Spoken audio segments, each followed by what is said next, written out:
Voilà.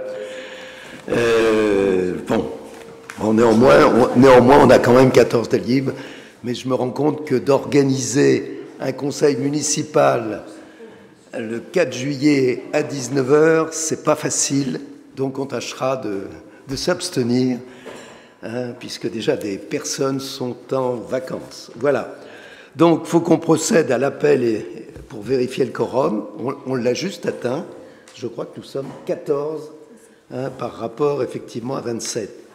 Donc, Éric. Présent. Denis. Présent. Lucie. Présent. Jacques. Présent. Caroline. Ah ben attendez, je vais pas bien là. Alors, je recommence. Donc, je suis là. Sabrina Tourmetz est absente. Pouvoir, Vincent. Hein.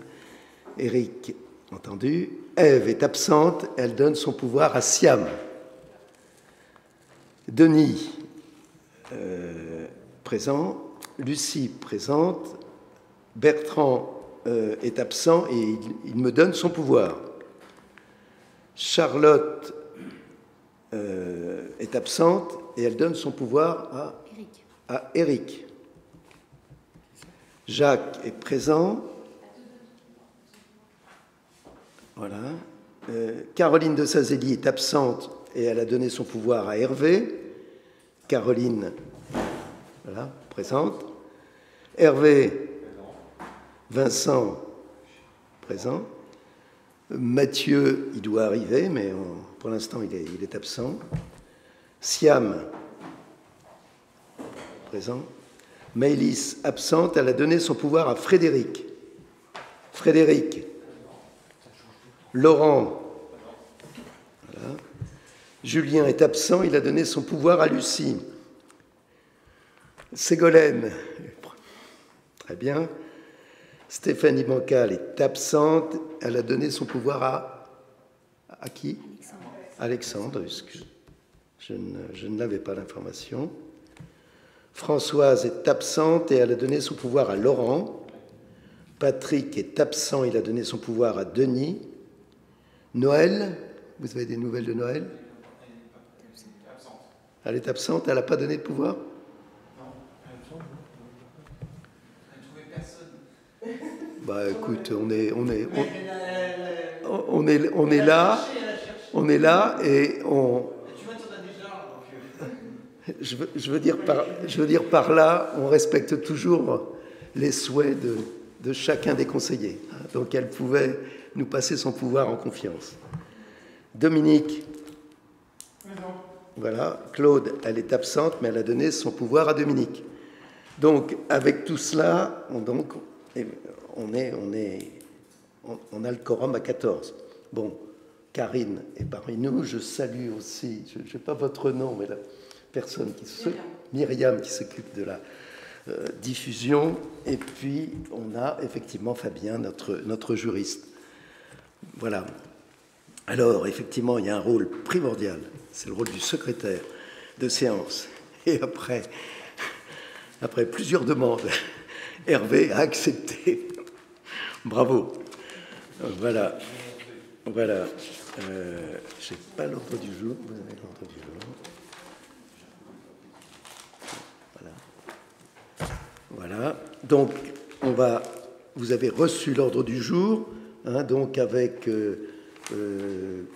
13 délibres et il doit y avoir 2 questions diverses. Voilà. On adopte cet ordre du jour. Qui sont contre, qui s'abstient, l'ordre du jour est adopté. À l'unanimité. Approbation du PV du 12 avril 2023. Donc, vous l'aviez... Du 12 avril 2023, vous l'aviez. Est-ce que certains ont des ajustements par rapport à ce PV, hein? Moi, j'ai pas l'impression d'avoir reçu. Pardon? Oui. J'ai pas l'impression de l'avoir reçu. On l'a recherché et a priori, on n'a pas reçu de PV. Donc, on n'a pas pu en prendre... Enfin, en tout cas, je n'en ai pas pris connaissance. J'ai demandé aussi à Stéphanie. Apparemment, Elle l'a pas trouvé. C'était dans le message. Ah bon? Bah, je sais pas, on a retracé. Attends, on va vérifier. Vous l'avez reçu les uns les autres?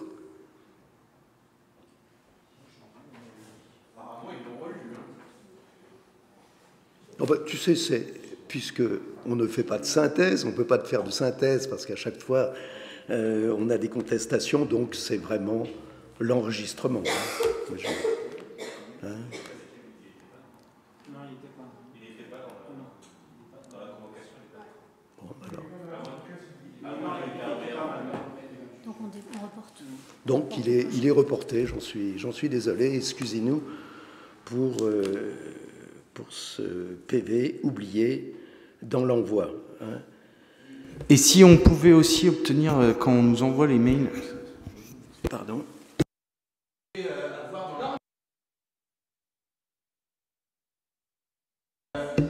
Si on peut avoir dans les mails les bonnes dates qui se présentent, parce que déjà l'autre coup on a été prévenu 2 jours avant le conseil municipal du 25 qu'il y avait une annulation, parce que je t'en ai parlé à l'occasion quand on s'est croisés, c'est l'annulation du 25 mai.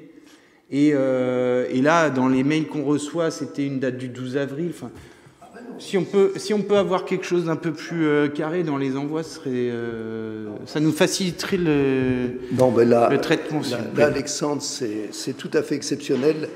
C'est tout à fait exceptionnel que cette omission ait été faite au niveau de ce PV. Voilà, on s'excuse et donc ça nécessite de le revoir lors du prochain conseil qui se déroulera en principe au mois d'octobre. Voilà. J'avais l'intention de vous faire une information qui concerne effectivement le message de l'Association des maires de France, puisqu'hier à midi, nous nous sommes réunis, les élus présents et une trentaine d'administrés, où là, on a relu, redonner le message effectivement de l'AMF. Donc je vais vous en dire quelques paragraphes. La mort d'un jeune homme tué à Nanterre mardi dernier a soulevé une grande émotion. La justice s'est saisie le même jour de l'affaire et a ouvert une enquête. Depuis cette date, partout sur le territoire national, nous faisons face à un cycle inouï de violence que rien ne peut justifier et qui trahit cette légitime émotion en la transformant en une délinquance de droit commun. Malgré l'intervention des forces de l'ordre et des pompiers, des familles sont mises en danger et doivent être évacuées. Leurs biens personnels sont détruits. Des commerces et des entreprises voient leurs locaux pillés et incendiés. Des maires sont menacés, injuriés ou frappés. Les bâtiments communaux sont saccagés. Ces actes de violence d'une minorité sont inacceptables et pénalisent en premier lieu l'ensemble des habitants. Depuis mardi dernier, en effet, nos communes sont partout en France le théâtre de troubles graves qui ciblent avec une extrême violence les symboles républicains que sont les hôtels de ville, les écoles, les bibliothèques, les polices municipales. Cette crise renvoie à ce que les maires disent depuis longtemps sur la nécessité absolue de donner aux pouvoirs locaux les moyens et l'entière responsabilité de conduire les politiques de proximité. Les maires sont profondément attachés à l'unité et à la cohésion de notre pays. Ils y contribuent chaque jour en agissant au plus près des citoyens. Ils observent avec consternation le déchaînement de violence qu'impose au pays une minorité agissante, mais ils ne s'y résignent pas et sont résolus à s'y opposer. Les maires de France appellent donc d'abord l'État à rétablir l'ordre républicain. C'est sa responsabilité pleine et entière. Il peut y avoir de justice sans ordre. Par les violences contre les élus, ces actes attaquent le cœur même de notre démocratie. Cette dérive des comportements n'a aucune issue et ne fera qu'aggraver les difficultés que leurs auteurs prétendent dénoncer. La violence n'est jamais une solution. Les maires sont profondément attachés à l'unité et à la cohésion de notre pays. Ils y contribuent chaque jour en agissant au plus près des citoyens. Ils observent avec consternation le déchaînement de violence qu'impose au pays une minorité agissante. Mais ils ne s'y résignent pas et sont résolus à s'y opposer. Les maires de France appellent donc d'abord l'État à rétablir l'ordre républicain. C'est sa responsabilité pleine et entière. Les maires de France appellent ensuite à une mobilisation civique de la société pour le respect de la République et de la France. Voilà le message, enfin les 2 tiers du message, effectivement, de l'AMF que j'ai lu, hein, et ensuite on a pu échanger, hein, sur ce sujet-là avec nos administrés. Voilà, je dirais que sur Bailly, on n'a que quelques dégradations très, très minimes, mais qui ont eu lieu. Il y en a eu 3, voilà. Je rappelle qu'il y a eu de nombreuses violences qui ont eu lieu sur le territoire de Versailles-Grand Parc. Je citerai le Chêne-et-Requincourt, Saint-Cyr, La Selle-Saint-Cloud et Fontaine-Fleury, hein, où l'entrée de la mairie a été lourdement endommagée. Hein. Voilà, alors notre chance à nous, c'est de pouvoir travailler avec une gendarmerie tout à fait exceptionnelle. Hein, c'est la gendarmerie de Bailly et de Noisy, hein, et puis complétée effectivement par le recrutement de nos 2 policiers municipaux réservistes et qui travaillent vraiment en osmose avec la gendarmerie. Et ça, c'est très très bien. Et ça nous a permis, malgré ce contexte, de tenir nos événements tels que la fête de l'école élémentaire, où nous étions plus de 300, enfin avec les enfants, hein, 300 personnes, et on a délivré le diplôme de fin d'études du primaire, hein, ainsi que le festival Festea samedi dernier à Bailly, où il s'est joué 3 pièces. Donc on était sécurisés, hein, mais il était clair que j'avais prévenu la préfecture, bien entendu la gendarmerie et nos policiers municipaux étaient présents. Voilà ce que je pouvais vous dire à ce sujet-là, c'est une information. Voilà. On va procéder maintenant à notre conseil. Oui, il y a Mathieu qui est présent, donc on passe à 15. Alors, concernant... c'est de faire le point sur les décisions du maire. Hein. Donc, il y a eu 4 décisions. Un contrat de maintenance concernant 2 fontaines à l'eau, hein, qui sont installées à l'hôtel de ville et au CTM, hein, pour 1 000 €. Hein. Un contrat pour l'assistance à maîtrise d'ouvrage de l'extension du cabinet médical, hein, pour 60 000 €. Hein, là, c'est l'architecte et le contrat d'AMO sur les travaux de l'extension de la maison médicale. 3e délib, c'est la signature d'un contrat de maintenance avec Cyril pour la solution finance. Hein, c'est le contrat annuel au titre du logiciel Cyril, hein, pour 3 472 €. Et enfin, la demande de subvention à l'agence de l'eau pour la réalisation d'une cuve enterrée de 50 mètres cubes pour l'école de la Pépinière, dont le montant, dont la subvention limite serait de 31 000 €, hein, pour un coût global de 48 000 €. Voilà. Avez-vous des questions à ce sujet?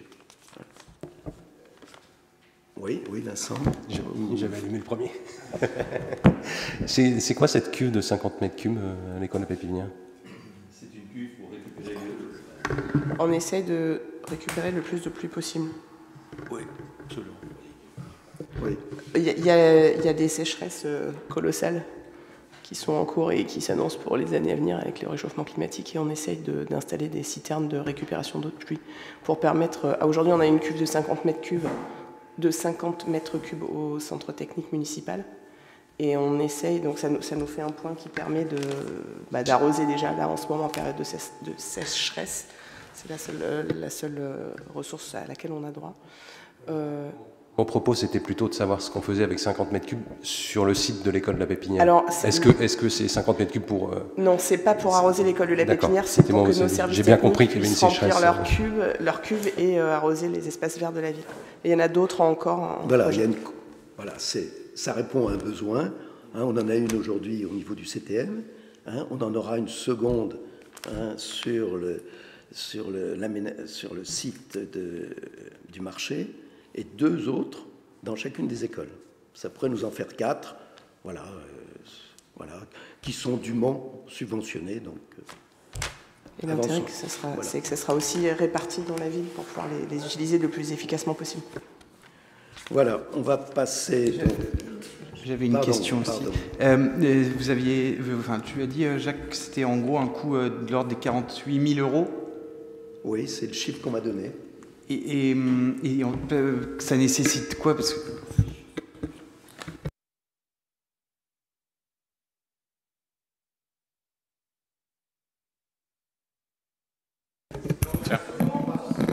Ouais, mais ça fait que de raisonner, ça fait du Larsen. En fait, il ne faut pas les rapprocher. En fait, c'est parce que le maire, il parle loin. Tout le monde doit parler à la même distance. Vous n'avez pas besoin de les rapprocher.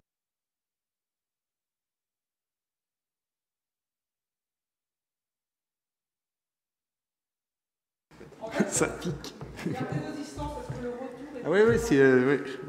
Ok, voilà. Très bien, merci. Parce que en général, le micro, il faut le coller, et là, il faut garder sa distance. Merci, madame. Et donc, oui, non, je voulais savoir, parce que c'est quand même colossal, 48 000 €, c'est très bien, hein, dans l'objectif de gérer l'eau et tout, mais vous mettez ça, vous enterrez ça dans la cour, vous enlevez le revêtement, vous faites... Non, le but, c'est de le mettre derrière, juste derrière, il y a le bâtiment, le préau, et de creuser à l'arrière du bâtiment pour pouvoir récupérer le plus d'eau possible. C'est enterré. Et ça fait vraiment des trous qui sont gros, quoi. Enfin, c'est sur le côté du parking des enseignants, tu vois, hein, à l'entrée. Voilà. Et regarde, on a quand même une subvention non négligeable de l'ordre de presque de 80%. Hein, voilà. Au passage, cette subvention, elle est aussi valable pour le particulier. C'est à la même hauteur, pas pour le particulier. C'est la région Île-de-France qui finance les cuves. Et il faut regarder sur le site de la région Île-de-France, mais une cuve enterrée est bien évidemment beaucoup mieux financée qu'une cuve hors sol. À partir du moment où on fait installer par un professionnel. Il n'est pas question de le faire par soi-même. Bon, très bien.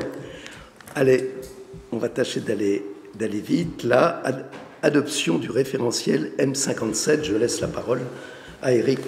Bonsoir. Les 3 premières délibérations concernent effectivement l'évolution des règles budgétaires et comptables qui s'appliquent à la commune. Jusqu'à présent, nous étions sous le régime d'une règle qui s'appelait la M14. Nous devons passer avant le 1er janvier 2024. Cela s'impose à nous. Nous devons passer sous la coupe de la M57. Ce sont des nouvelles règles qui sont plus complètes, qui sont quelque part sans doute un peu plus souples, et surtout qui s'appliquent autant aux communes qu'aux départements qu'à la région. C'est donc des règles universelles pour la fonction publique. J'ai noté, pour simplifier les choses, j'ai noté 3 points de changement principaux. Le premier changement, souvenez-vous, quand nous sommes, en principe ça ne doit pas arriver, mais ça peut, quand nous sommes en dépassement par rapport à notre budget au titre d'un chapitre, nous devons en passer devant le conseil municipal par une décision modificative, une DM. Au cours des années passées, nous avons eu combien, Karine? 2, 3 DM qui sont passés devant le conseil municipal, assez souvent pour des sommes ridicules, ça peut être 80 €, nous devons passer par une DM. Cette nouvelle M57 nous autorise à faire des transferts de chapitre à chapitre à hauteur de 7,5% de notre budget. 7,5 de 5 millions, c'est déjà une somme à peu près raisonnable de 375 000 €. Une nouvelle fois, ça évitera de faire des allées et venues auprès du conseil municipal. Ça, c'est le premier changement majeur. Le second, c'est au niveau des dépenses imprévues. Jusqu'à présent, nous pouvions passer dans nos comptes, soit dans nos budgets de fonctionnement ou nos budgets d'investissement, des dépenses imprévues à hauteur d'un montant qui était relativement important et jugé sans doute trop important par l'administration fiscale, puisque c'était 7,5% de notre budget. Maintenant, ces dépenses imprévues sont limitées d'office à 2%. Voilà pour les points principaux de cette M57 qui, je dois le rappeler, s'impose à nous. Donc on ne vous demande pas si vous êtes d'accord ou pas pour la M57, c'est plus une information comme quoi, à partir du 1er janvier, va s'appliquer ce référentiel. Il vous est donc demandé d'adopter la nouvelle nomenclature budgétaire M57 à partir du 1er janvier 2024. Bien. Qui est contre? Qui s'abstient? Voilà, donc le maire est autorisé à signer ce document permettant l'application de la présente délib. Alors, le second point concerne l'établissement d'un règlement budgétaire et financier relatif au passage de la M57. La M57 s'impose effectivement à nous, mais nous avons quand même certaines libertés, et on va le voir tout à l'heure, principalement au niveau de la règle des amortissements. Donc, il est prévu un règlement budgétaire qui est annexé, je pense que c'est la première annexe à ce document, qui prévoit la révision des méthodes d'amortissement, l'adoption préalable de la norme budgétaire et comptable M57 et l'adoption d'un règlement budgétaire. Voilà, il vous est donc demandé d'entériner et d'approuver le fait qu'il ait été établi un règlement budgétaire et financier qui est présenté en annexe. Et dans la troisième délibération, je vais vous en dire plus sur la règle des amortissements. D'accord, donc voilà, autorisez-vous donc le maire à signer tout document se rapportant effectivement à ce nouveau règlement budgétaire. Qui est contre? Qui s'abstient? Le texte est adopté. En ce qui concerne les amortissements, il faut savoir que nous avons obligation d'amortir nos immobilisations du fait de cette M57. Et c'est d'autant plus obligatoire pour les communes de plus de 3500 habitants. Les durées d'amortissement sont fixées librement.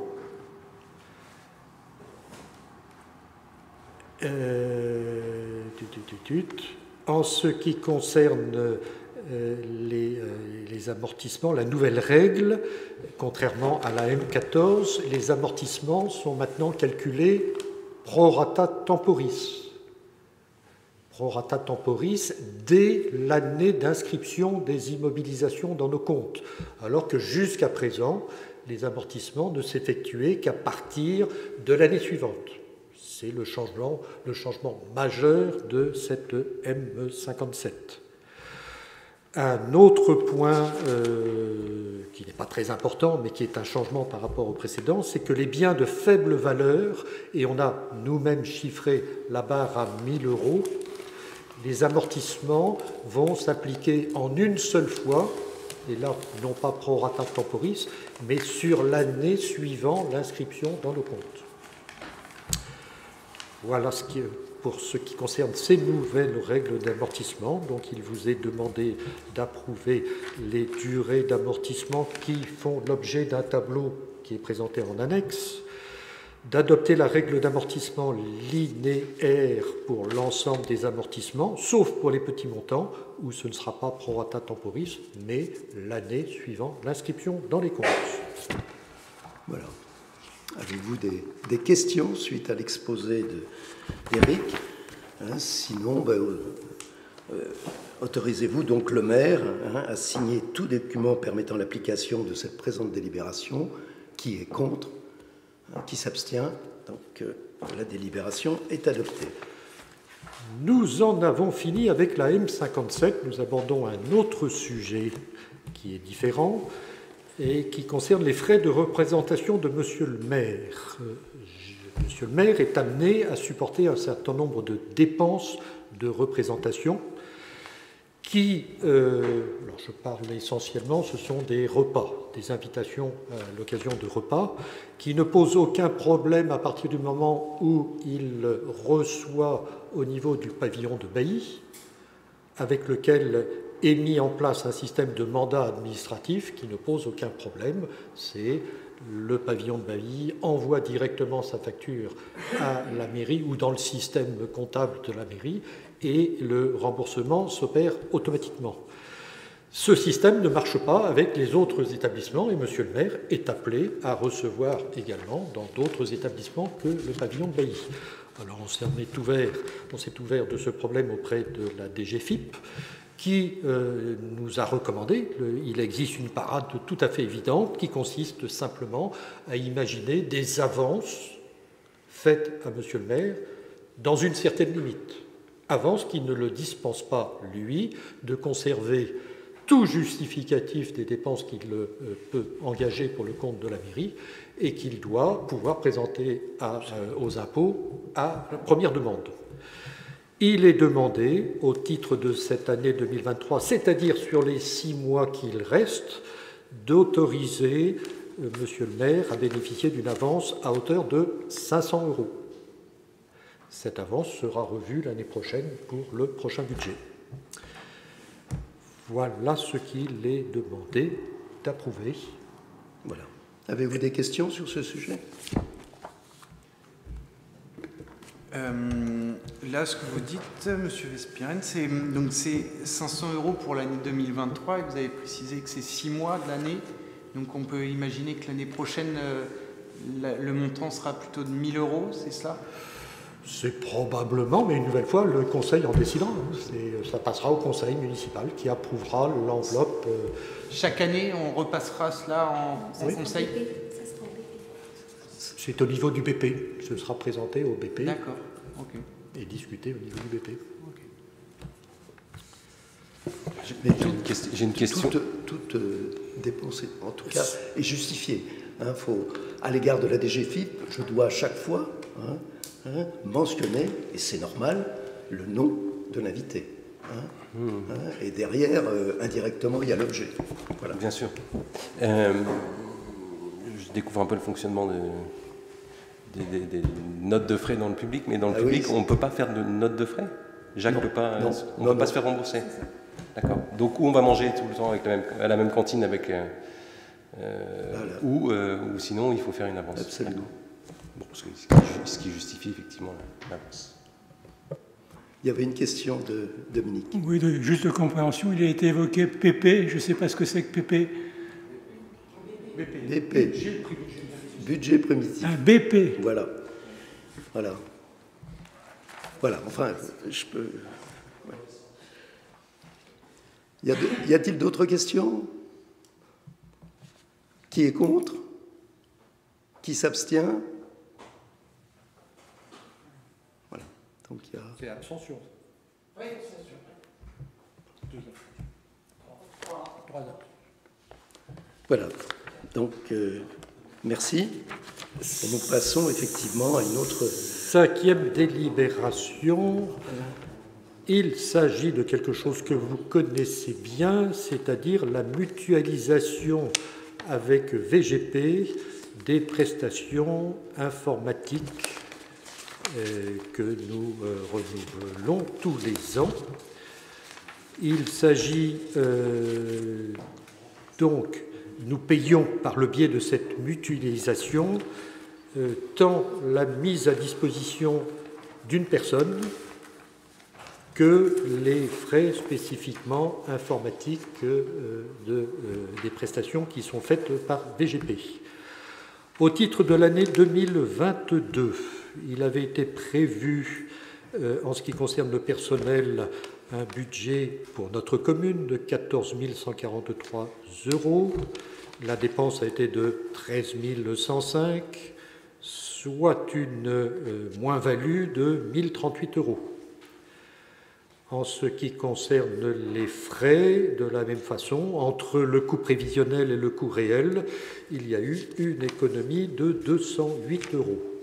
Ça, c'est pour vous informer de ce que nous avons dépensé par rapport à ce qui a été budgété. Il s'agit maintenant de prévoir ce même budget pour 2023, avec, en ce qui concerne les frais de personnel, un budget de 13 950 versus 13 105, donc une augmentation de 845 € en ce qui concerne le personnel. Pour ce qui est le matériel, une baisse sensible, puisque nous prévoyons 4 667 € alors que nous avons l'année dernière payé 6 391 €. C'est-à-dire sur l'ensemble des dépenses de cette mutualisation informatique pour 2023, une baisse de 879 € par rapport aux dépenses de 2022. Il vous est demandé de vous prononcer sur cette délibération, de vous abstenir. Voilà. Donc il est demandé au conseil municipal de m'autoriser à signer l'avenant financier présenté par VGP, donc dans le cadre de la mutualisation du service d'information. Qui est contre? Qui s'abstient? La délibération est acceptée. Voilà.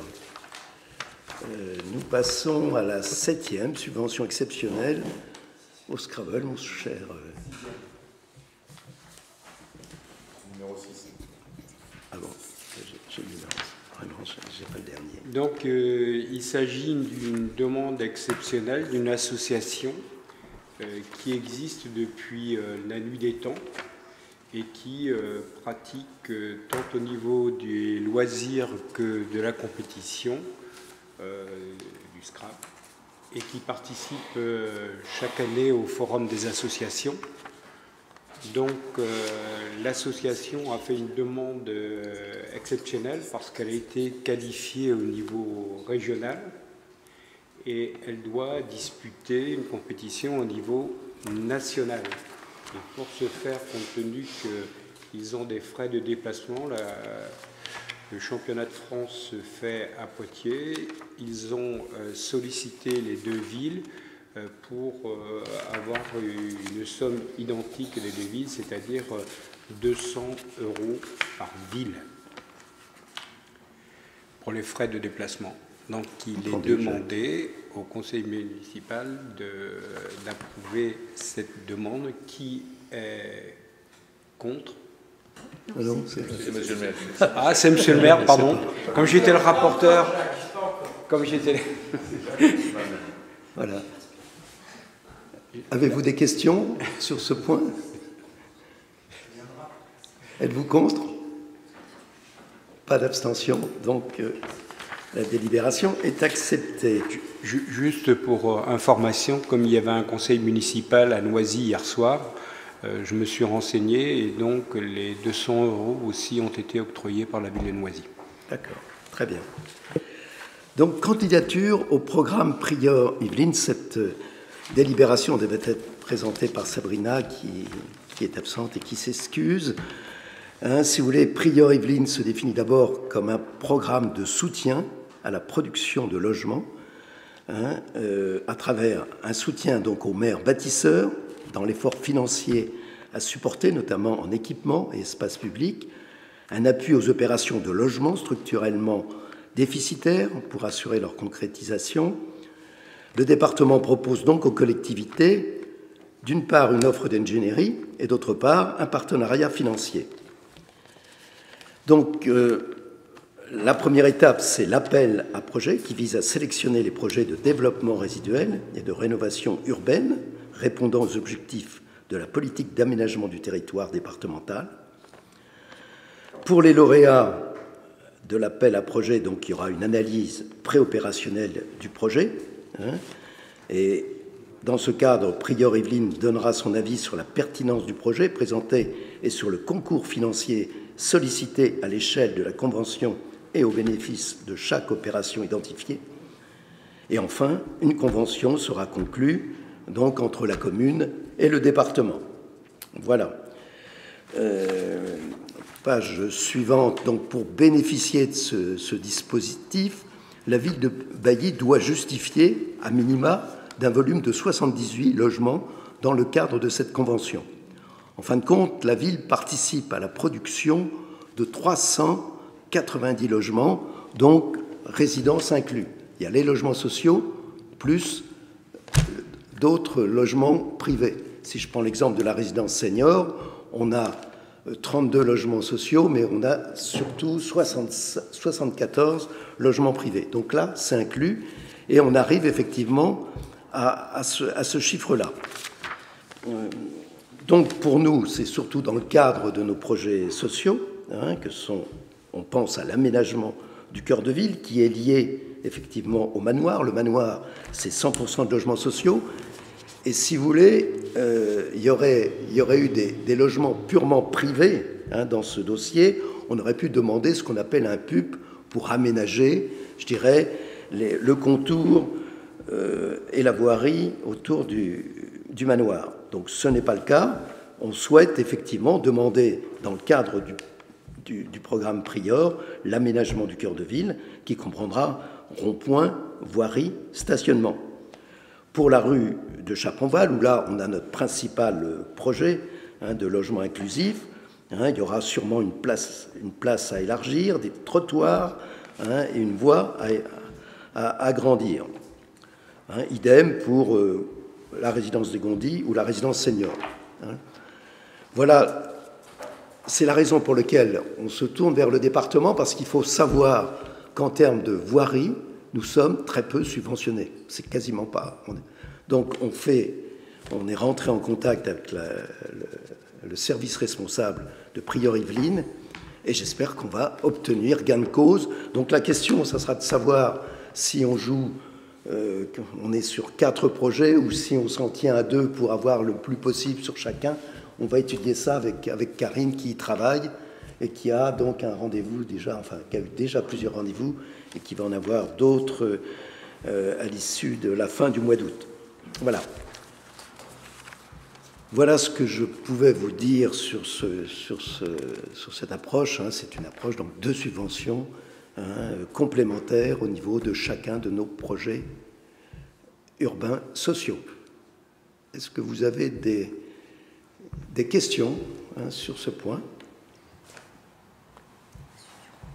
Oui, Dominique. Juste une remarque sur la forme. Il manque un verbe dans la résolution, puisque tout est mis à l'infinitif au lieu du présent.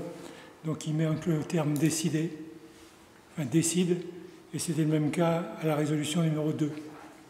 J'ai pas du tout compris. Pour que ce ne soit pas reporté de la même manière dans les décisions. Là, c'est soit on écrit autorise et autorise, soit décide d'autoriser et décide d'autoriser. Et sur la résolution numéro 2, c'était la même chose. Il n'y avait pas de verbe au présent. Qu'est-ce qu'il y a là? Attends.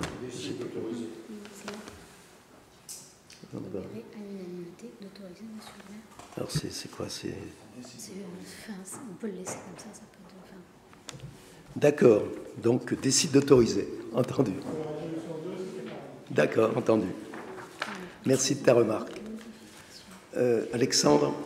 Oui, j'avais plusieurs questions, parce que je trouve ça très intéressant, et je me demandais déjà, c'est une enveloppe limitée ou pas? Est-ce qu'il y a un glissement possible? Parce que là, on voit que l'appel à projet est sur 2023-2027, et est-ce que toutes les réalisations vont réussir à se faire dans ce pas de temps-là? Et tu as dit par rapport au manoir que ça touchait en particulier, a priori, si j'ai bien compris, le rond-point, la voirie, le stationnement. Mais j'ai eu l'impression de comprendre aussi que ça touchait le bâtiment en lui-même. Ah non, là c'est que du financement. Absolument, c'est les alentours, c'est effectivement le cœur de ville. C'est les aménagements extérieurs. C'est les aménagements qui sont plus côté voirie et stationnement. Même le côté végétalisation, ça ne sera pas par ce biais-là. Tu vois tout le. Okay. Je rappelle qu'effectivement, il y a, dans ces appels à projets, il y a 4 phases. Il y a 1, la candidature à l'appel à projet, 2, l'analyse préopérationnelle, 3, l'élaboration de la convention, et enfin le suivi de la convention. Et on n'a pas, pour répondre à ta question, on n'a pas de montant arrêté pour l'instant. Et dans l'appel à projet, il est nommé, il est donné un montant ou non? C'est open envelope? On va devoir le donner. On va devoir donner le coût, par exemple, du cœur de ville. On l'a déjà estimé. D'accord. Il n'y a pas de limite dans l'appel à projet? Il n'y a pas de limite? Non, pas pour l'instant. D'accord. Voilà. Si ce n'est que dans le texte, d'ailleurs, la subvention se limite à 80%. Oui, j'ai bien vu, oui, il y a 20%. Et c'est déjà, ça serait formidable. Mais faut-il être sélectionné? Bon, je dois vous dire que le président du département, Pierre Védier, avait visité le manoir lors de sa dernière visite. Bon, il avait été séduit par le projet, donc j'espère qu'il sera... Et ma dernière question, tu as parlé de, si j'ai bien compris, PUP. C'est quoi comme dispositif? Je connais pas. C'est un dispositif, par exemple, dans le cadre de la mandature précédente, il y avait les centres, il y avait donc 70% de privé, 30% de social. Ça a permis effectivement de se faire financer les alentours de l'école élémentaire. C'est ce qu'on appelle un PUP. Voilà. Voilà, donc le conseil municipal décide-t-il d'autoriser Monsieur le maire à présenter la candidature de la ville de Bailly au programme Prior-Yvelines 2023-2027. Voilà. Qui est contre? Qui s'abstient? Je vous remercie.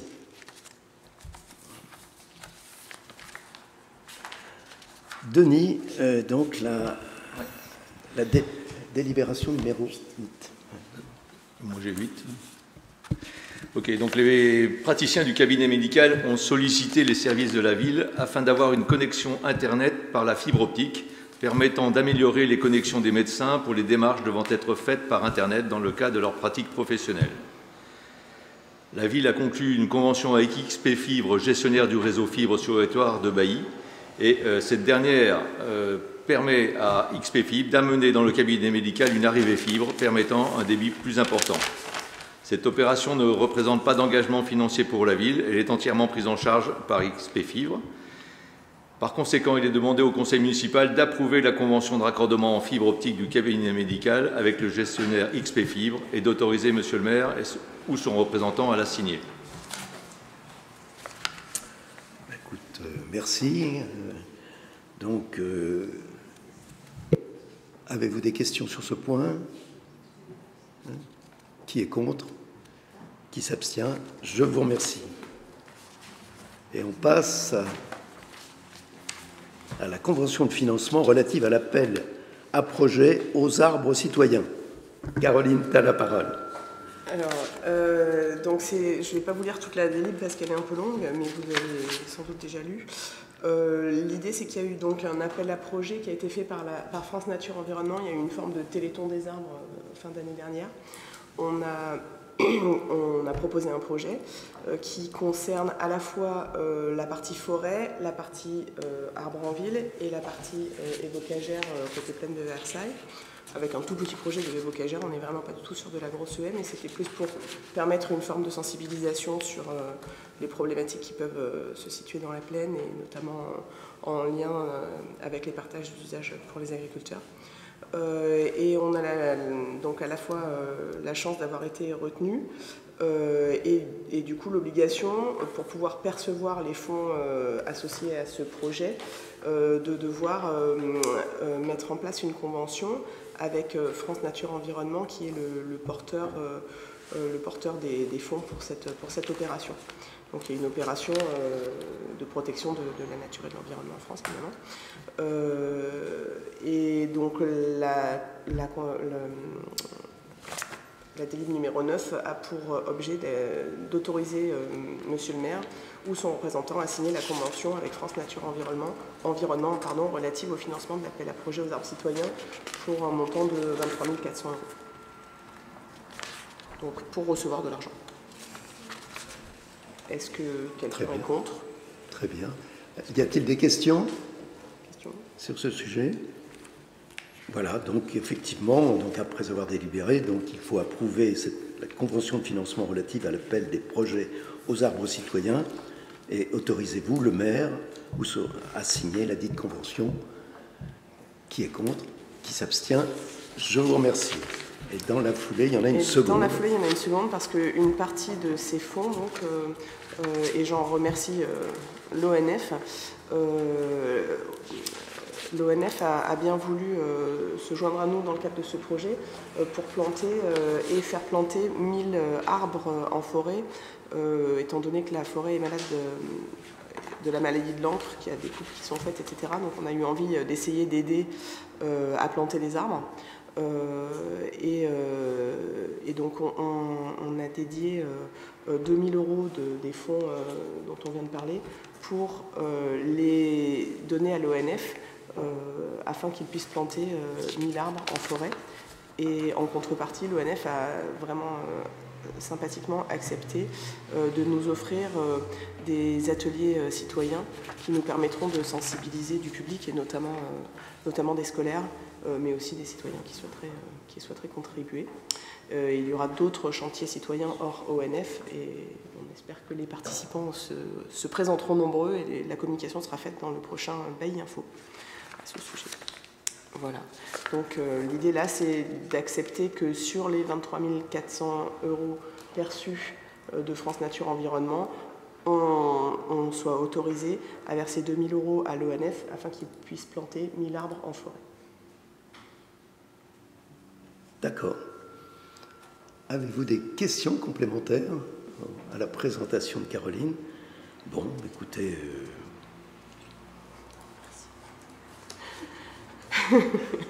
Qui est contre? Qui s'abstient? Merci Caroline. Et puis merci pour le formidable travail que tu fais en écologie et vraiment l'obtention des 23 000 €, hein, c'est ce que tu as ramené. Hein. Voilà. Alors on va passer aux affaires scolaires et là je vais essayer de faire au mieux malgré l'absence de Charlotte. Hein, voilà, je dirais que chaque activité périscolaire et extrascolaire fait l'objet d'un délai de réservation. Hein, voilà, actuellement la période de réservation fixée par les vacances est fixée à J-21, J étant le premier jour de la semaine souhaitée. Donc c'est compliqué, c'est d'autant plus compliqué que les effectifs de l'accueil en accueil de loisirs, tant dans le cadre du mercredi, du plan mercredi, hein, où là, les enfants, le mercredi matin, sont plus de 80. Et là, on parle en termes de vacances, où on atteint maintenant ces chiffres-là, 80, voire 90. Donc, on souhaite effectivement simplifier le process. Donc, dans l'évolution de ce règlement, hein, il serait proposé un délai de réservation pour les vacances à J-21, hein, à compter du premier jour de vacances. Hein. Ça veut dire que 21 jours au préalable, hein, 21 jours au préalable, donc il y a un engagement effectivement des familles. Auparavant, ça se faisait par semaine. Hein. Donc si on prend les vacances de juillet, donc c'est à partir, le premier jour c'est le 8 ou 9 juillet, 8 juillet, donc là les parents s'engagent sur les 4 semaines, hein, et non plus sur une semaine. Voilà, ça c'est le premier point. Le second, les activités périscolaires et extrascolaires, hein, parce que là on parlait de l'extrascolaire. Hein, toutes les activités périscolaires et extrascolaires réservées sont facturées aux familles, sauf en cas de maladie justifiée par un certificat médical adressé au service éducation enfance dans les 70 heures à compter du premier jour d'absence. Donc, ce qui veut dire que le premier jour d'absence, je regarde Karine, donc les familles, aujourd'hui, ce n'était pas facturé et ça le sera désormais. Enfin, troisième point, le repas du premier jour d'absence ne peut être annulé auprès du prestataire de restauration scolaire et sera donc aussi facturé à la ville. Donc là, vous avez la synthèse que j'ai déjà voulu faire. Le délai de réservation pour les vacances est de J-21, quelle que soit la semaine de vacances, J étant le premier jour de la période de vacances. OK. 2, facturation famille du premier jour d'absence de l'enfant.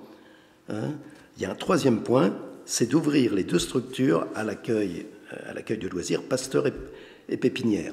Jusqu'à présent, les enfants déjeunaient tous ensemble au niveau de Pasteur. Donc c'est vrai que ce n'était pas très confortable, c'est vrai que ça représente un coût pour la commune, puisqu'il y aura une cuisinière au sein du site de la Pépinière, mais ça sera beaucoup plus confortable. Les enfants de l'élémentaire au sein de l'accueil de loisirs élémentaire et Pasteur pour les petits. Voilà, je tiens à dire que ces points-là ont été présentés donc en comité éducation auquel participent les directrices, l'association des parents d'élèves et les élus. Voilà. Donc, dans ce cadre-là, approuvez-vous donc la modification du règlement intérieur périscolaire donc pour les éléments dont je viens de parler. Voilà, et précise que ce règlement est applicable tant qu'il ne fait pas l'objet de modifications. Donc, oui, Mathieu. Oui, moi j'ai une question là, sur l'histoire du premier jour d'absence de l'enfant. J'ai réservé le mercredi, on est dans l'extrascolaire. Mon enfant est malade le lundi, d'une maladie qui va durer une semaine. Je préviens le lundi qu'il ne sera pas là le mercredi. Oui. Je paye quand même le repas? Non, parce que tu auras eu le temps, effectivement, de l'annuler. Ben oui, c'est le premier jour. Le micro. Moi, c'est pas ce que je dis là, dans ce qui est écrit. Le premier jour d'absence de l'enfant. Dans l'exemple que je viens de prendre, le premier jour d'absence de l'enfant, c'est le mercredi. Non, il n'y a pas d'extrascolaire avant le mercredi. Non, en fait, c'est pas l'extrascolaire, c'est le périscolaire. Le périscolaire, en fait, c'est les repas du lundi ou vendredi. Donc, en fait, c'est avant, on comptait. Enfin, l'année dernière, c'était la collectivité qui supportait les coûts. Maintenant, on a changé. Du coup, le premier jour, par exemple, si ton fils il est absent le lundi, tu payes le lundi. Voilà. C'est ça, c'était clair. S'il est malade le vendredi soir, que je préviens le vendredi après-midi, il paye le lundi? Oui, il paye le lundi. D'accord. Ça me semble pas logique, mais ok. Même c'est un certificat. Il marche après le certificat. Voilà, est-ce que c'est... Karine, vous pouvez donner une information complémentaire ainsi. Voilà. Je comprenais que l'idée, c'était on payait à partir du moment où on ne sait pas annuler le repas. Donc il y a un délai de prévenance. Ils ne prennent plus en considération le délai, c'est-à-dire le premier jour de l'absence, c'est-à-dire le lundi, si l'enfant est absent, il paye quand même. Parce que... Mais il paye au motif que la collectivité a dû engager des frais qu'elle n'a pas pu annuler. Oui. Donc ça, je comprends cette logique-là. C'est la logique. Oui, je dis, si le cas de vie est tel que je sais que mon enfant sera malade pour une hospitalisation, quelque chose qui arrive, il ne devait pas être gardé. Mon enfant, il ne mange pas à la cantine le lundi, le mardi, le mercredi, le jeudi. Mais ça veut dire que il tombe malade le mercredi. Je préviens la cantine du seul événement que je suis supposé payer, qui est le vendredi. Son premier jour d'absence, un événement prévu par la commune, c'est le vendredi. J'ai prévenu suffisamment en avance pour annuler le repas. Bien sûr, tu le paieras pas. Bien sûr que tu le paieras pas. Non, là. Non, mais ok. Ouais, non, mais là, c'est évident. D'accord. C'est complètement évident. Donc, on a le temps. Paye dans le cas où il y a des frais qui ont été engagés non annulables. Okay. Absolument. Très bien. Absolument. Ça, on peut te l'assurer. C'est le premier jour d'absence avant 10 heures que c'est pris en compte. Ok. C'est ça. D'accord. Voilà. Écoutez, c'était un vieux débat. On a tranché, et ça va au sein Non, mais je pense que la question de Mathieu, elle portait sur non, mais sur ce que veut dire le premier jour d'absence, en fait. Parce que le premier jour d'absence à l'école, on va savoir que s'il est absent à partir du lundi, ton enfant, on va savoir, enfin, tu vas dire, il ne sera pas là mercredi. Donc, à la cantine, ils seront prévenus. Bah, donc, oui. la cantine, on ne te la comptera pas pour le mercredi. Bien sûr. Mais par contre, s'il devait manger à la cantine le lundi et que tu préviens le lundi, on te comptera la cantine du lundi. Tu vois. Voilà, tout à fait. Merci, Caroline.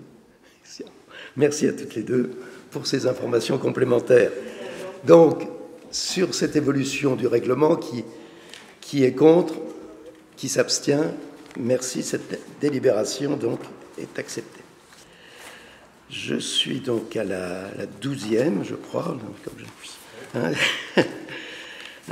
création de 3 emplois non permanents pour faire face à un accroissement saisonnier d'activité. Et nous revenons sur les vacances, c'est-à-dire sur le mois de juillet et sur le mois d'août. Juillet, 22 élèves supplémentaires. Nous sommes dans l'extrascolaire avec des ratios d'encadrement très structurés. Pour garder 8 enfants, il faut un éducateur, un animateur pour les maternelles. Pour des élémentaires, un animateur pour 12 enfants. Donc, nous, on s'est dit qu'on voulait accueillir tous les enfants des familles pendant les vacances, sur juillet et sur le mois d'août. Donc, sur juillet, il y a 22 élèves, et ça implique effectivement le recrutement d'étudiants sur le mois de juillet. Sur le mois d'août, on a 26 élèves qui sont en supplément, et là, on recrutera, on aura effectivement deux animateurs. Voilà. Donc, au regard de ces éléments, il est proposé au conseil municipal de créer 3 emplois non permanents pour faire face effectivement à l'accroissement saisonnier d'activité. Voilà. Donc, le conseil municipal doit approuver la création de ces emplois non permanents, de préciser que ce contrat sera d'une durée initiale et maximum de 2 mois, en incorporant son renouvellement, et de préciser que la rémunération sera fixée en référence à l'échelle indiciaire du grade d'adjoint d'animation et par référence à l'indice majoré minimum 343. Alors, surtout, ne me posez pas des questions. Notre expert Bertrand est en train de préparer le mariage de son fils. Il est absent, mais soyez pas méchants, je ne pourrai pas vous répondre. Voilà. Avez-vous des questions? Voilà. Est-ce que vous les avez trouvés? Oui, oui, tout à fait. Super. Donc à partir du 8, ils seront là et nous pourrons accueillir tous les enfants. Donc, voilà. Qui est contre? Qui s'abstient? Merci beaucoup. Et nous arrivons en principe à la dernière délibération, qui est aussi technique RH. Nous devons effectivement modifier le tableau des effectifs. Et on a quatre modifications. Tout d'abord, la création d'un poste d'agent spécialisé des écoles maternelles principales de première classe. Donc, on a une personne qui arrive à l'accueil, c'est un remplacement, qui est titulaire grade ATSEM première classe. Donc, nous devons l'intégrer dans cette classification. Ensuite, toujours, c'est vraiment des ajustements. Étant ATSEM, elle deviendra agent administratif dans un deuxième temps. Mais on est obligé, effectivement, d'en passer par là. Troisièmement, création d'un poste d'adjoint d'animation, donc augmentation du nombre d'enfants, d'où la nécessité, effectivement, de pourvoir à un poste d'animateur supplémentaire, s'il était prévu au budget, et donc création d'un poste d'animateur. Le dernier point, c'est la création d'un grade d'ATSEM deuxième classe, et ça, c'est en raison de la création de la 5e classe en maternelle. Et là, il n'était pas prévu dans le budget. Mais je vous assure qu'on a beaucoup réfléchi. J'ai rencontré la directrice de l'école, les ADSEM. On en a parlé effectivement lors du comité éducation. Je veux dire que c'est important que nos petits soient bien encadrés. On a cette référence-là. L'école maternelle Pasteur est une référence. Et je souhaite effectivement qu'on fasse cet effort et qu'on puisse avoir notre 5e ADSEM. Je dois dire qu'au niveau de l'éducation, avec Charlotte, avec Ève, avec Siam, on se bat pour cela. On a obtenu enfin notre 5e classe, ce qui nous permet effectivement d'avoir des effectifs bien moins nombreux, notamment en grande section. Pour l'élémentaire, on est monté aussi au créneau, parce que là, c'était l'inverse, puisqu'on a une sortie de 30 CM2 qu'on a récemment récompensée, avec une arrivée de CP qui n'est pas proportionnelle au départ des CM2. Donc, il nous manque une dizaine d'enfants, et on serait susceptible, effectivement, de perdre une classe. On est monté au créneau, on a expliqué, et puis on a été aussi soutenu par nos sénateurs sur la démarche qu'il fallait raisonner sur une période triennale, parce qu'il est très facile de supprimer une classe, il est très difficile pour en avoir une autre. Donc, voilà. Et à ce jour, on garde nos 8 classes, ce qui nous permet aussi de garder une institutrice qui est arrivée, qui est exceptionnelle. Voilà.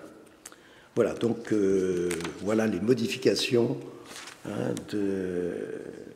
du tableau des effectifs. Voilà, donc je vous demande d'approuver les créations et les suppressions de postes cités. Voilà. Qui est contre, qui s'abstient, je vous remercie. Voilà. Je crois qu'au niveau quand même de la durée des délibérations, Éric a perdu quand même.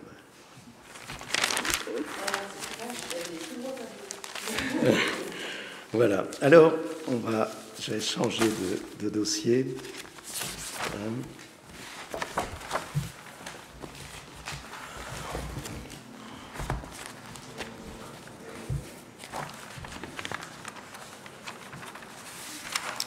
Nous avons eu effectivement deux questions qui ont été posées d'abord, par chacune des listes Bailly réussi et la liste de Dominique. Donc, Alexandre, je te laisse lire la question, si tu l'as, ou je peux la... Oui, je peux la voir.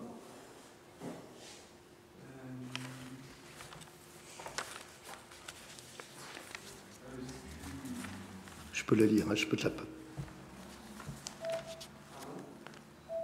Si tu ne l'as pas, je la lis pour vous.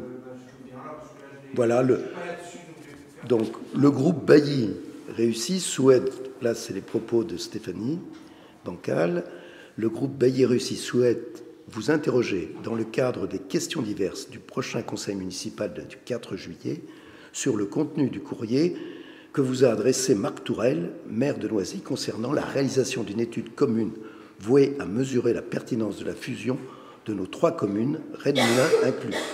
Pourriez-vous partager ce courrier avec les membres élus du conseil municipal afin que chacun en ait connaissance? Que comptez-vous répondre au maire de notre commune voisine sur ce sujet structurant? Quand comptez-vous réaliser cette étude à laquelle vous étiez engagé lors de la campagne? Voilà, écoutez, d'abord, vous m'interrogez sur le courrier que m'a adressé Marc Tourelle au sujet d'une étude ayant pour objet de réfléchir à la fusion de 3 communes, Bailly, Noisy-le-Roi et Rennes-Moulins. À ce jour, je n'ai pas répondu au maire de Noisy, tout comme Arnaud Bourdin concernant Rennes-Moulins. Ce courrier m'est adressé et propose l'établissement d'un cahier des charges accompagné d'un slide sur le bien fondé de la fusion. Le projet politique inscrit dans la campagne 2020, je parle de celui de Bailly, comprenait une relance du programme de logement avec pour objectif la maîtrise retrouvée du plan local d'urbanisme que la commune avait perdu en 2017. C'est chose faite aujourd'hui par le dépôt des agréments validés à la fin de cette année sur la triennale 2020-2022, nous éloignant ainsi de tout risque de carencement et des pénalités excessives.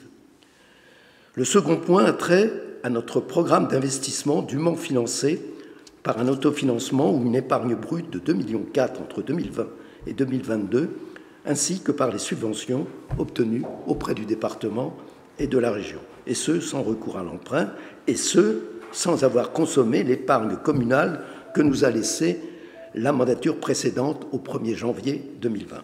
Ainsi, l'autonomie financière à ce jour assure donc le développement de notre commune et son indépendance. Aujourd'hui, je dirais le contexte, au niveau du territoire, nous sommes entourés de 2 communes en pleine expansion urbanistique, avec 550 logements familiaux sur Noisy-le-Roi, Montgolfier, et 800 appartements sur le terrain de l'INRIA au Chenay. Il est vrai qu'au cours de la campagne, nous avions parlé d'une étude portant sur la mutualisation et sur la fusion. À cette époque, je ne disposais pas de toutes les informations que nous avons aujourd'hui sur un tel sujet. Il est légitime de se poser des questions, d'autant plus que ce n'est pas dans l'esprit de Versailles Grand Parc, où tous les maires et son président préconisent l'autonomie en matière de gestion urbaine. Par exemple, on ne parle pas de fusion entre Jouy-en-Josas et les Loges. On ne parle pas de fusion entre Versailles et Viroflay. Donc, par rapport à Noisy-le-Roi, je le répète, nous n'avons pas la même approche en matière de logements sociaux. Nos remboursements d'emprunts, aujourd'hui, sont limités à 500 000 € du restant dû. Les bâtiments de structure sont peu nombreux. Donc, je m'interroge sur l'opportunité d'une étude coûteuse. En revanche, il nous faut travailler davantage sur des projets de mutualisation, comme la sécurité, comme le Conseil local de sécurité et de prévention de la délinquance intercommunale, les pistes cyclables urbaines, la transition écologique, la solidarité intercommunale, la gestion des événements sportifs. Il est naturel que Marc Tourelle adresse ce courrier aux 2 maires, sachant que ce point constituait un engagement de campagne. Je prendrai le temps de lui répondre sereinement. Voilà mon analyse sur ce point aujourd'hui. C'est la réponse que je fais. Ça n'implique pas débat sur le sujet. C'est une information que je vous donne conformément donc au règlement de fonctionnement de notre conseil municipal. Voilà. Et j'ai pas réussi à comprendre. J'ai pas réussi à comprendre le contenu du courrier de Noisy-le-Roi. Enfin, vous sollicitez sur le fait de travailler de concert sur une étude. J'ai pas compris ça. Et est-ce qu'on pourrait en avoir connaissance? Non, ça c'est un courrier effectivement de maire à maire, et on peut pas vous le communiquer. Mais bon, c'est vrai que voilà, il nous pose la question telle que je viens de te l'exposer. Mais vous ne pouvez pas, enfin vous ne souhaitez pas, c'est différent. Voilà. Et donc ce que j'ai retenu là dans ta réponse, c'est qu'en gros nous avions pour moi j'ai souvenir d'avoir eu un engagement de travailler sur ce sujet de votre équipe. C'était une ouverture, enfin vous étiez ouvert à ce sujet-là? À cette époque-là, comme je te le dis. Oui. Et donc aujourd'hui, vous fermez la porte, vous fermez le dossier. Je m'interroge. Oui, je m'interroge. Effectivement, je m'interroge.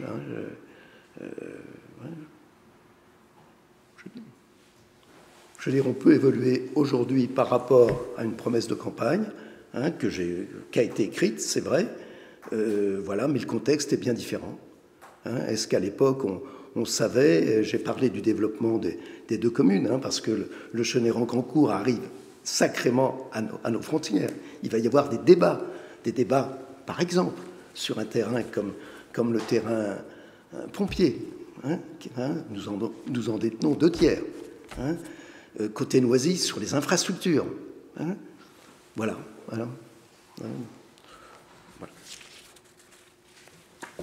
Je t'en prie, Vincent.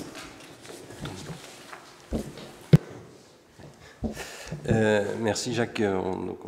J'ai bien compris la position sur une fusion éventuelle. Il n'empêche que vous continuez à travailler sur des mutualisations, sur des mises en commun de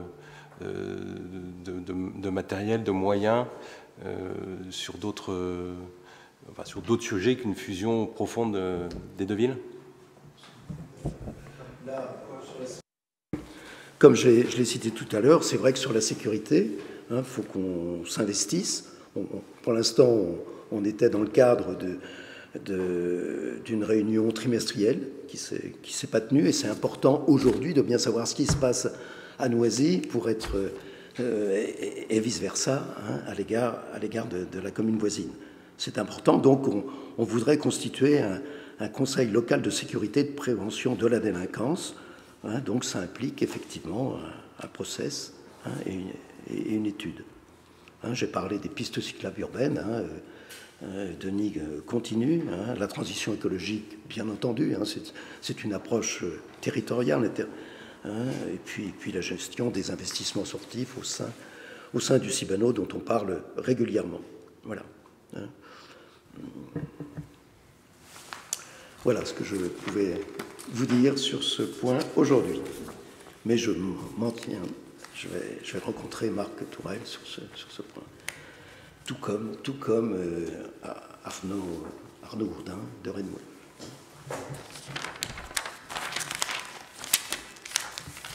S'il vous plaît, ce sujet étant quand même un sujet d'importance, est-ce qu'il ne serait quand même pas opportun de le partager à plusieurs membres du conseil municipal, voire à la totalité du conseil municipal? Écoute, on en a parlé au sein de notre équipe de la majorité. D'accord. J'ai la position et bon, voilà. Donc merci de cette précision.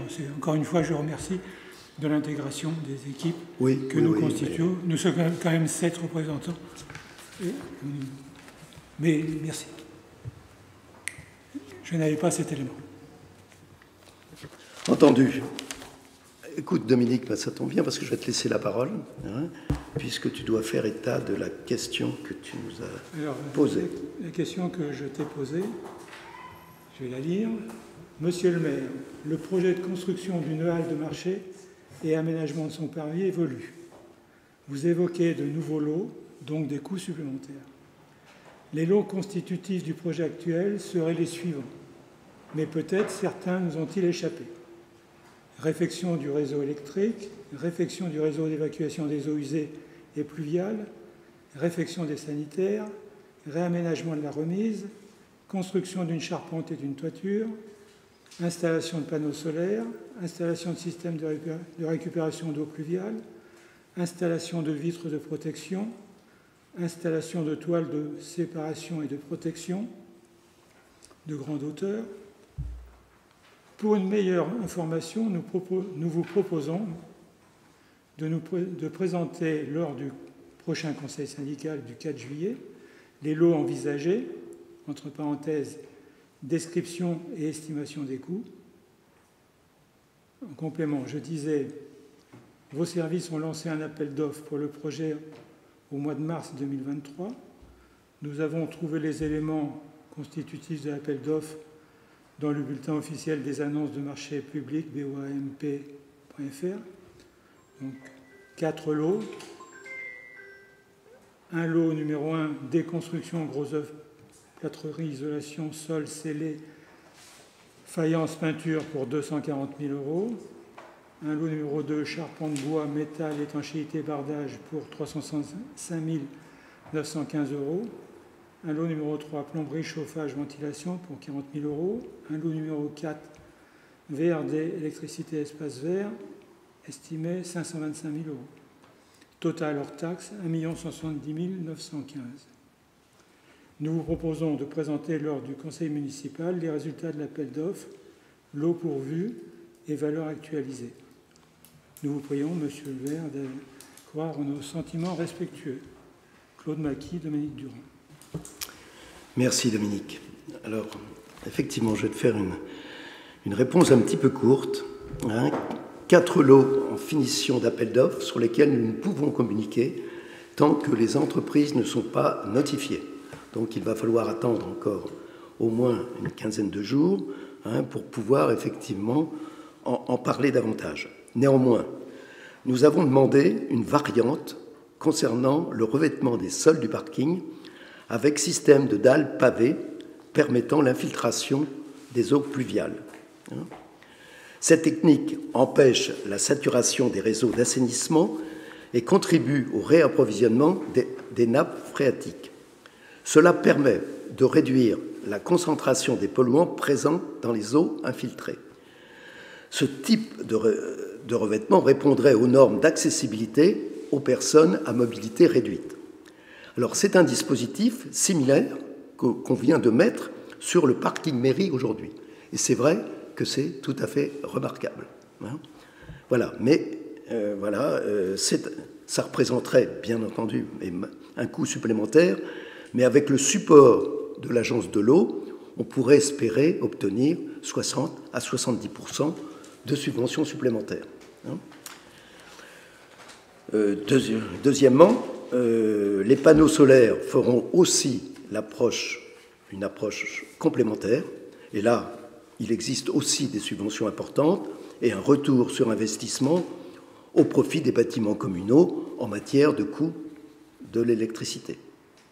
Voilà la réponse aujourd'hui que je peux te faire. Donc nous travaillons effectivement sur les 2 déclinaisons susceptibles d'améliorer un plus sur l'aspect écologique. Voilà. Si je peux rajouter parmi les éléments que vous avez cités, il y avait la citerne d'eau de pluie qui faisait vraiment partie du projet initial. Enfin, il y avait déjà pas mal, dans les éléments que vous avez cités, il y avait, il y a plusieurs lots, mais la citerne d'eau de pluie elle a toujours fait partie du projet dès le départ. Je ne sais pas. Moi, j'ai juste trouvé des informations dans la BOAMP, et je n'ai pas eu le détail des appels d'offres.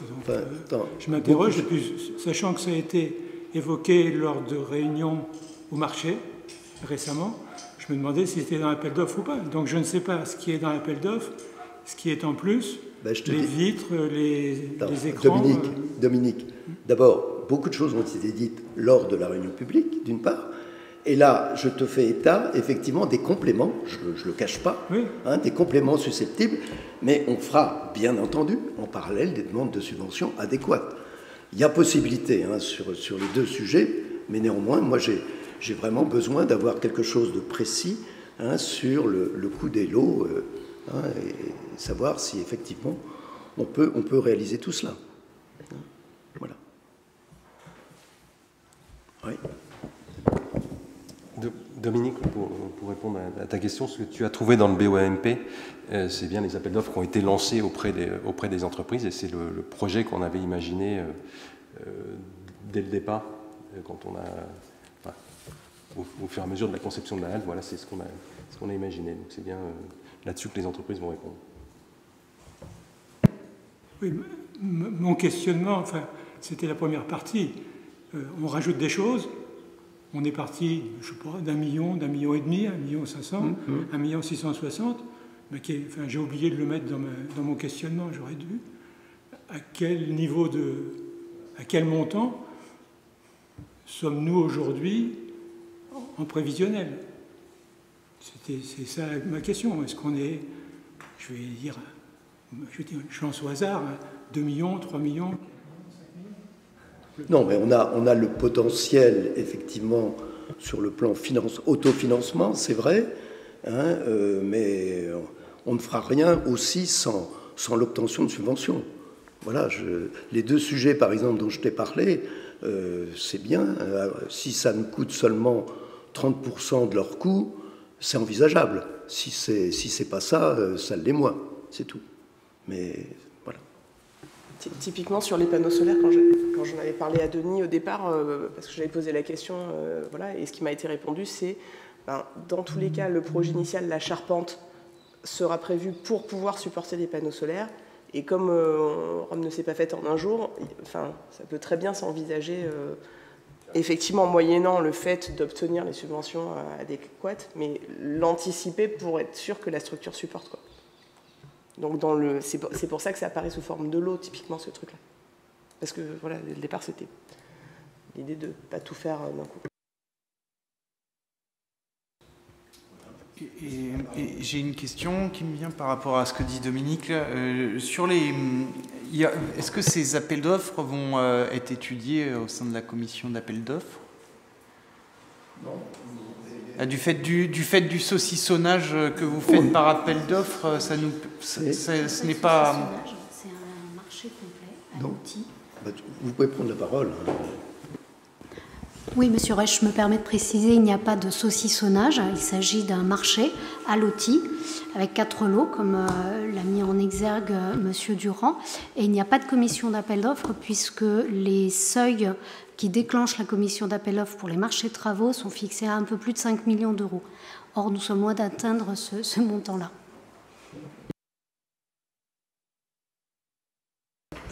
Donc ça, c'est avec ce seuil-là, en fait, c'est une commission qui ne verra jamais le jour. C'est très utile. C'est une manière de faire qui est discutable.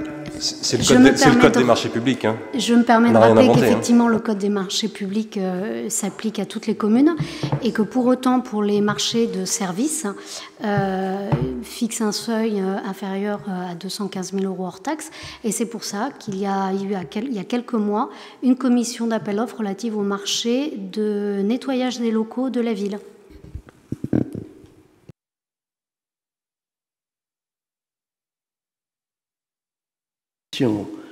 Questions diverses. Est-ce que vous auriez d'autres sujets? Sinon, nous allons clôturer notre séance en vous remerciant tous. Merci bien.